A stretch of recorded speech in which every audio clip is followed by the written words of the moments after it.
Hello नमस्कार दोस्तों, free digital study में आपका स्वागत है। आप पढ़ रहे हैं कक्षा 12वीं एनसीईआरटी गणित, जिसमें आप अध्याय 1 संबंध एवं फलन पर आधारित विविध प्रश्नावली का 16वां क्वेश्चन देखते हैं। तो देखिए क्वेश्चन क्या है। यदि एक समुच्चय ए 1 2 3 तीन अवयव हैं हो तो ऐसे संबंधों की संख्या क्या होगी जिनमें 1 2 और 1 3 अवयव हों।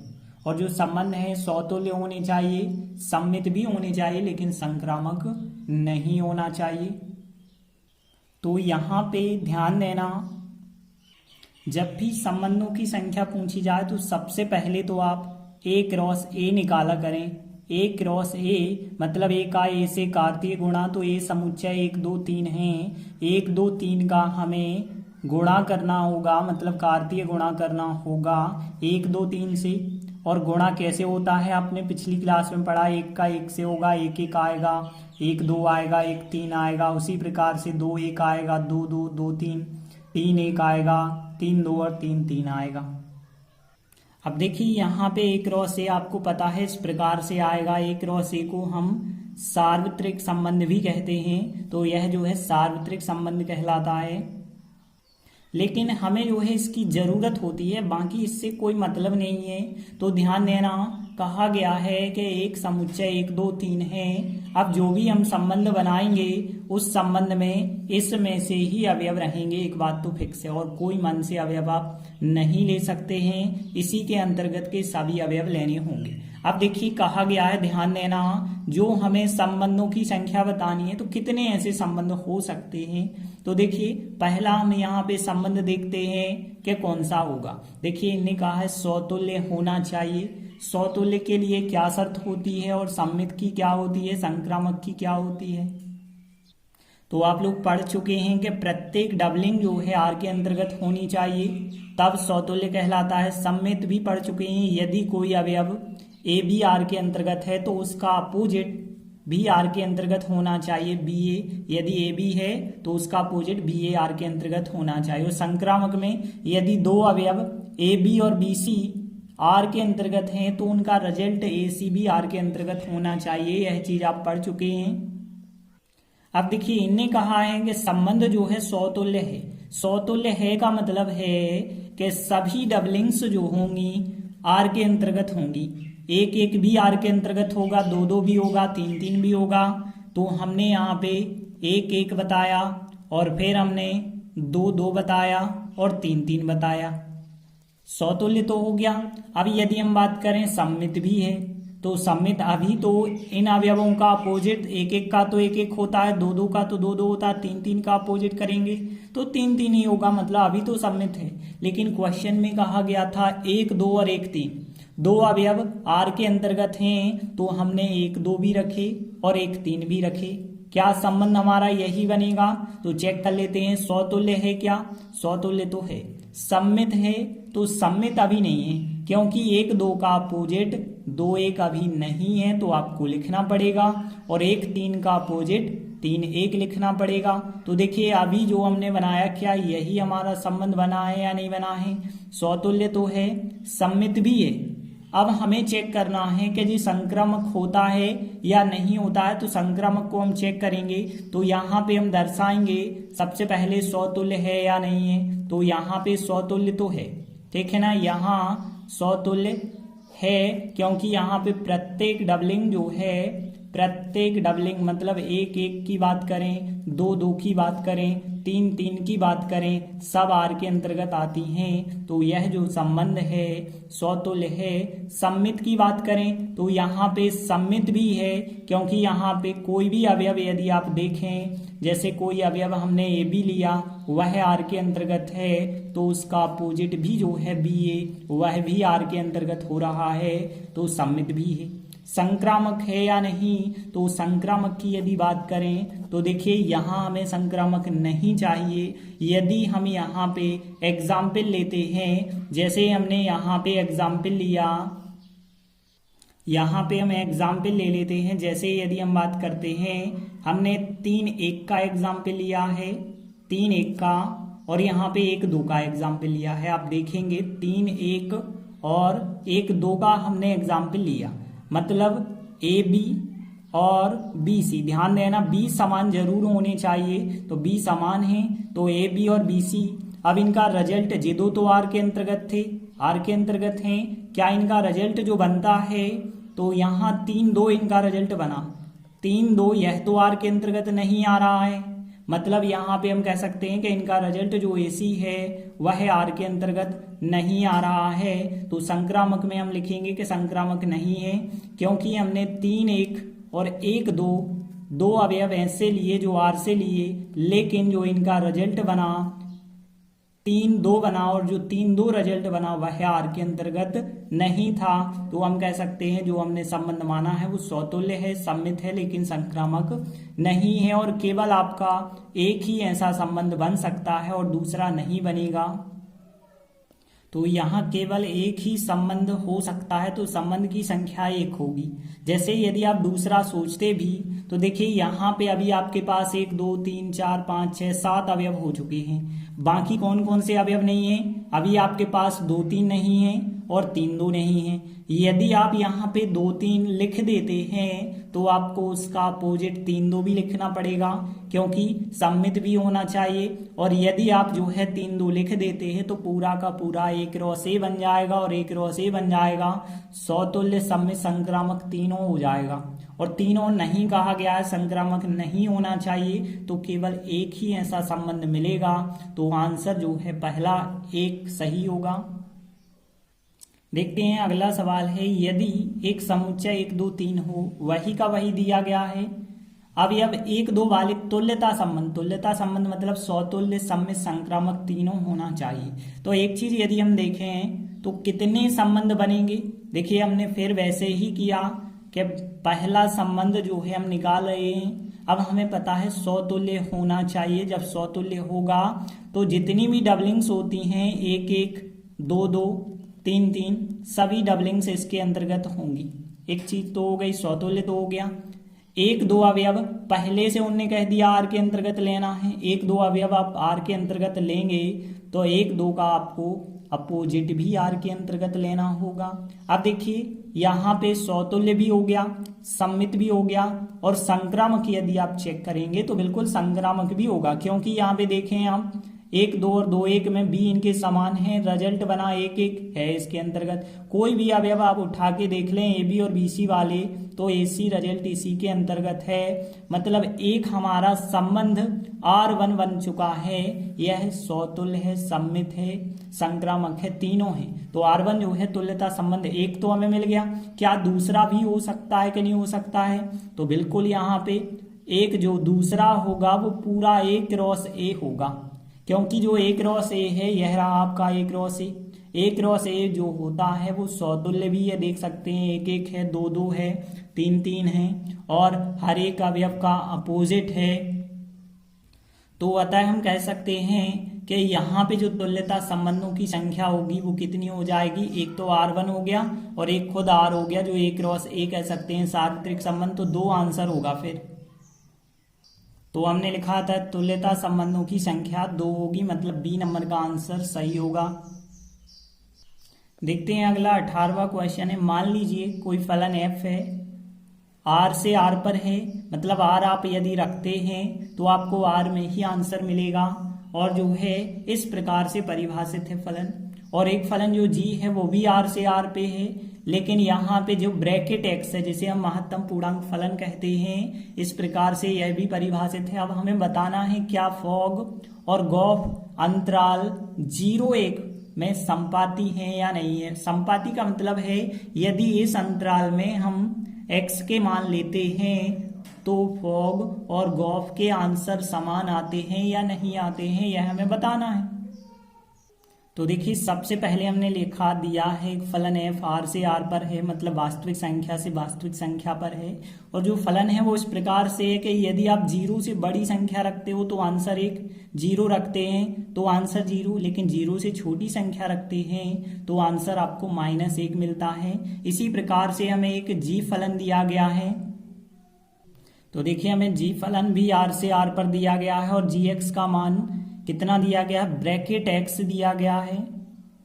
अब देखिए यहाँ ब्रैकेट x का मतलब क्या होता है, यदि ब्रैकेट के अंदर 1.2 लिखा है तो उसका आंसर 1 माना जाएगा, मतलब उसका मान केवल पूर्णांक होगा। यदि 0.5 लिखा है तो उसका मान केवल पूर्णांक 0 होगा। ये कहलाता है महत्तम पूर्णांक फलन।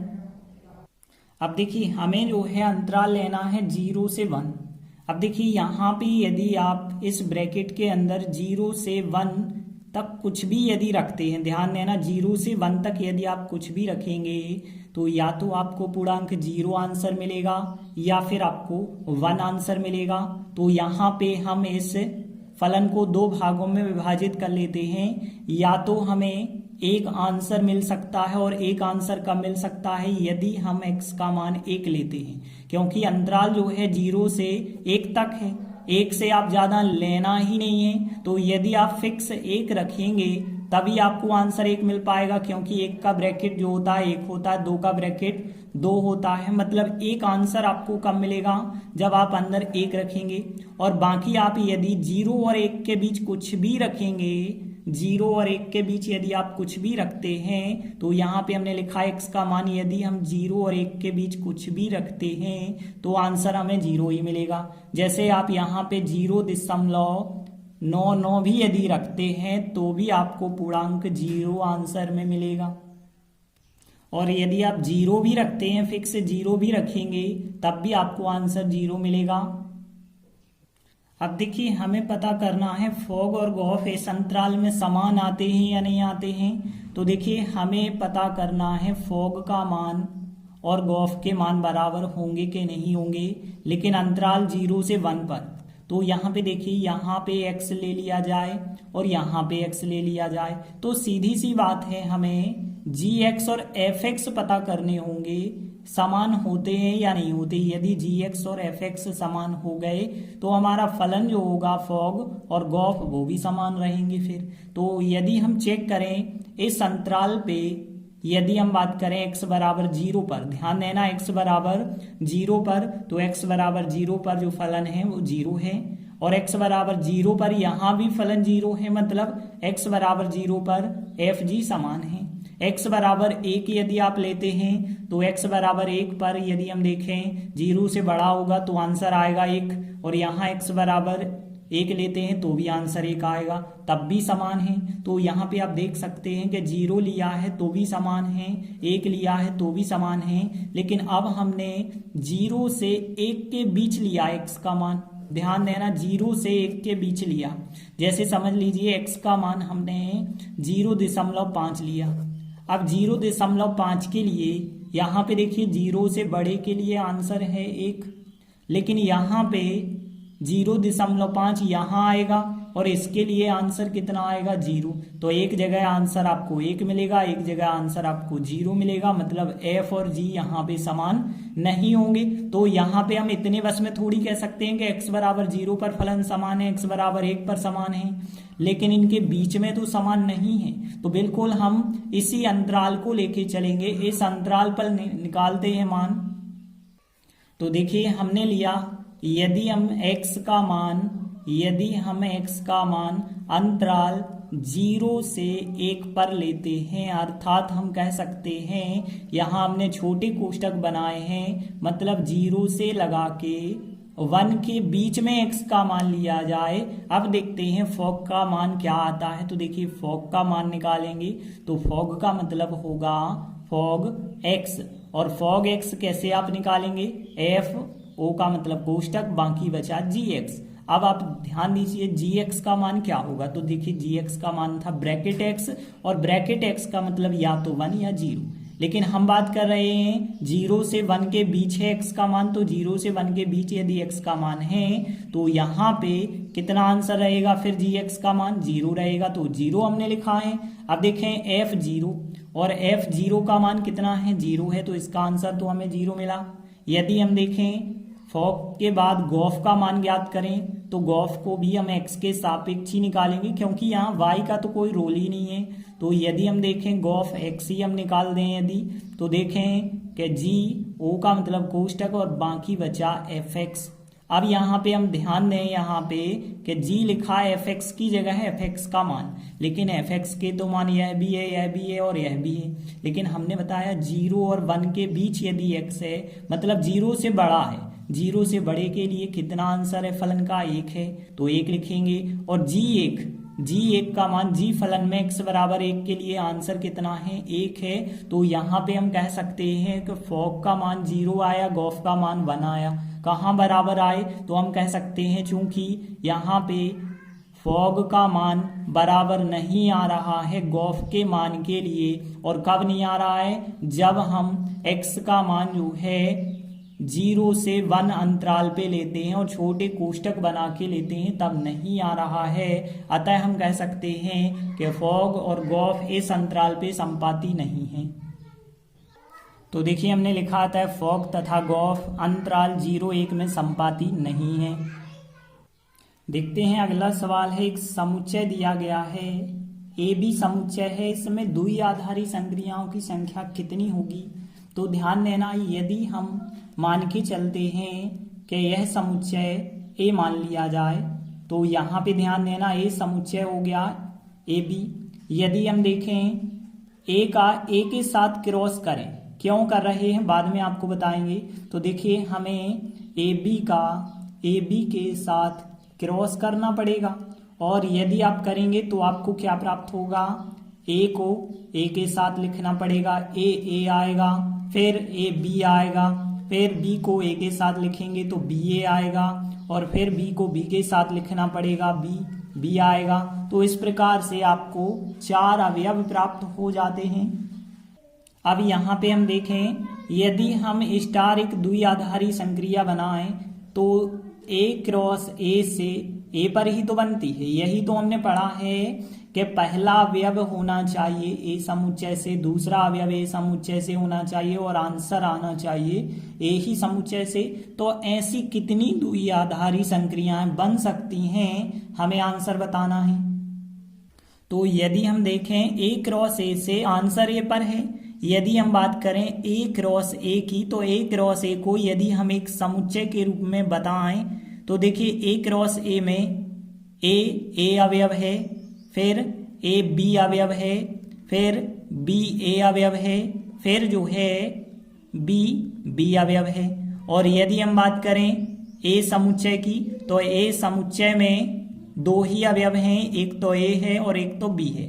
तो अब देखिए यहाँ पे ए और ए का आंसर ए भी हो सकता है और बी भी आंसर हो सकता है। तो यहाँ पे अब ध्यान देना कि ए और ए में यदि आप संक्रिया लगाते हैं तो आंसर आपको या तो ए मिल सकता है या तो आपको बी आंसर मिल सकता है। तो मतलब 2 तरीके तो आपके यहाँ पे हो गए।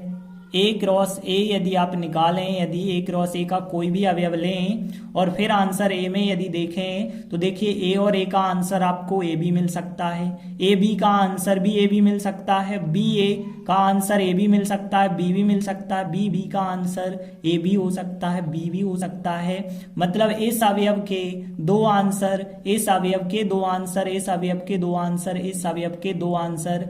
और हमने जो है क्रमचय संचय पिछली क्लास में भी पढ़ा होगा कि इसके 2 तरीके हो गए, इसके भी 2 तरीके हो गए, इसके भी 2 तरीके हो गए और इसके भी 2 तरीके हो गए। मतलब यहाँ पे 2 गुणे 2 4 बार करेंगे तो आंसर कितना आ जाएगा 16। या फिर आप सीधी सी बात, ए क्रॉस ए में 4 अवयव हैं, मतलब एन का मान कितना है आपके पास 4 है। तो इस वजह से द्विआधारी संक्रियाओं की संख्या का फार्मूला है कि 2 पे n की घात। ध्यान देना 2 पे n की घात कब लेना है, जब आपके पास जो दूसरा समुच्चय जो है यहाँ पे ए की बात करें, यदि 2 अवयव हैं तो 2 पे n की घात, 3 अवयव होंगे तो 3 पे n की घात आपको करना होगा। तो यहाँ पे हम 2 पे n की घात लेंगे तो भी आपको यहाँ पे 2 पे 4 की घात, मतलब आपको आंसर 16 मिल जाएगा। तो इस प्रकार से आप किसी भी तरीके से आंसर निकाल सकते हैं। तो इसका आंसर कितना हो जाएगा 16 होगा। तो इस प्रकार से हमने विविध प्रश्नावली कंप्लीट कर ली है। आगे के वीडियो में आप जो है इस विविध प्रश्नावली के अंतर्गत आने वाले उदाहरणों को समझेंगे। तब तक के लिए धन्यवाद।